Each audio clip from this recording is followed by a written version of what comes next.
morning, good afternoon, good evening. Welcome back sa ating channel, Laser Truck. So alam nyo, pagka bagong taon, masarap magdilig.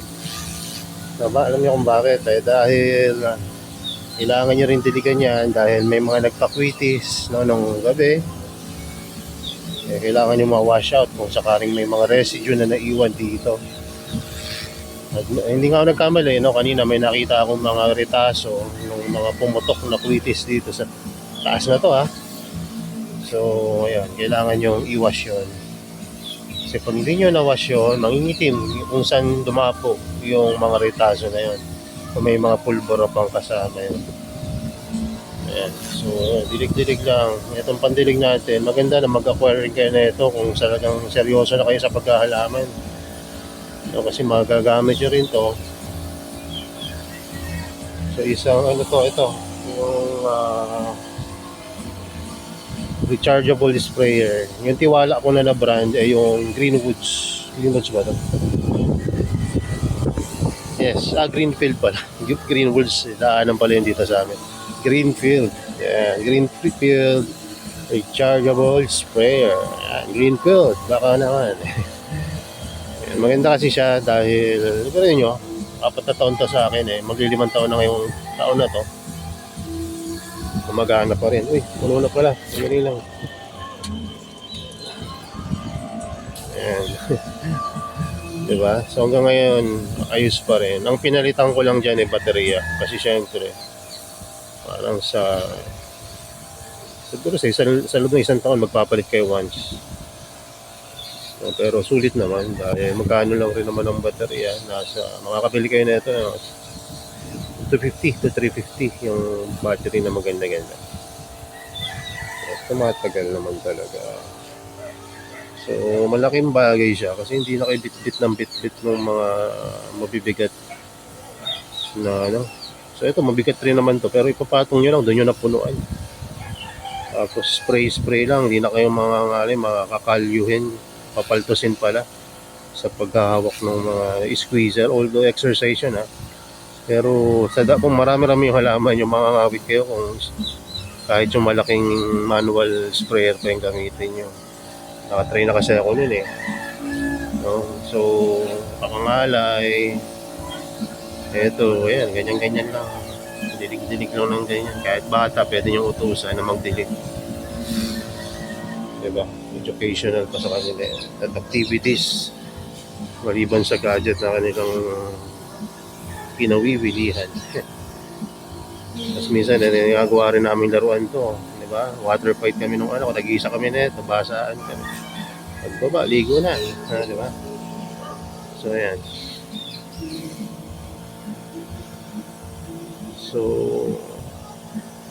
mga advantage ng pag-i-spray sa taas, nawawash yung medium nyo, nawawash yung plants. Tapos napipirm yung pagkakatanim ng halaman, yung lumulubog ng kaunti. At nakikita nyo rin pala kung alin yung kailangan yung ilubog pa na halaman na sa tingin nyo nakaangat, di ba? At napapansin nyo rin kung may problema ba yung halaman nyo o wala dahil hands-on kayo parang bilis maubos ng nasa ipon. Nahigo pabalik yung tubig na nilagay ko dahil hindi ko tinanggal yung hose. Anyway, so ayan, ito yung ang ganda ng Shenron, di ba? Isa yan sa sa mga pinaka-paborito kong common na Venus flytrap, Shenron. Huwag mawawala yan sa collection nyo kasi napakadaling alagaan, paramihin at palakihin. Nyo tsaka hindi talaga nagbabago yung traits niya kapag tumagal, hindi tulad nung iba. Ganda mo nang binili after ng ilang taon, yung jongit na. Ito, hanggang ngayon nagbibigay pa rin sa akin ng mga anak. Ang dami sipag.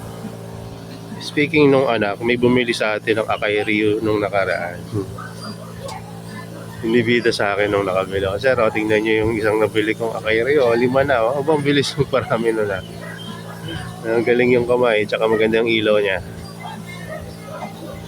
So So biruin nyo, mas mabilis pang naparami yung aquarium niya. Samantalang, oh, yung atin dito, ilan pa lang. Saan ba yung aquarium natin? Ano yata? Sa kabilang side. So, ayan.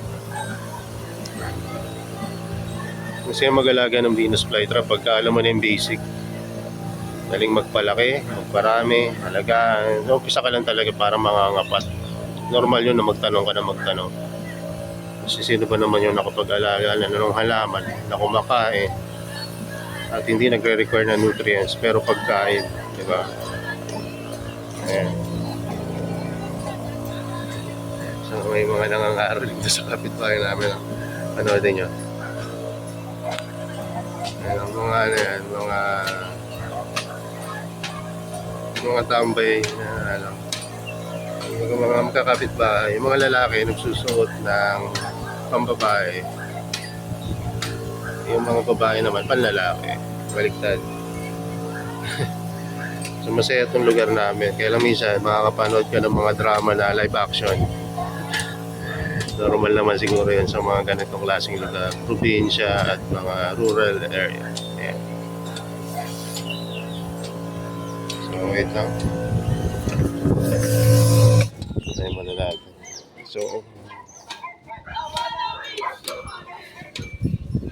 So yun lang muna siguro at sinare ko lang sa inyo kung paano tayo magdilag ng mga halaman, no, na tree sprayer. It is magandang ano yan. Sa mga Venus flytrap may advice ko yun, yung sprayer tsaka sa mga sarasinya. No, pero sa Nepenthes okay rin pala yun kasi kailangan ng Nepenthes na ma-moist yung mga dulo ng ano niya, 'di ba? Mga leaf. Sa Venus flytrap okay rin siya lalo na may setting na pine mist, no. Pero sa mga sundews, pwede rin naman, ginagamit ko rin naman 'yan at ngayon pinang-spray ko dito. Kaya lang kasi ang negatibong epekto nun pag sa mga sundews o droseras, nawawash yung kanilang mga dew, no? Yung mga panghuli nila, sticky dew nila na ginagamit nila panghuli. At hindi kayo masisiyahan kasi parang natanggal na ng pagiging carnivorous yung property yung inyong halaman, di ba? So yun. So yun lang muna at marami pa tayong gagawing video today. At unahin ko lang muna itong mga basic na mga gagawin ko, no, dito sa aking growing area. Mamaya, no, magpo-propagate na tayo ng droseras natin. Yan, yun lang muna. God bless sa inyo and bye bye.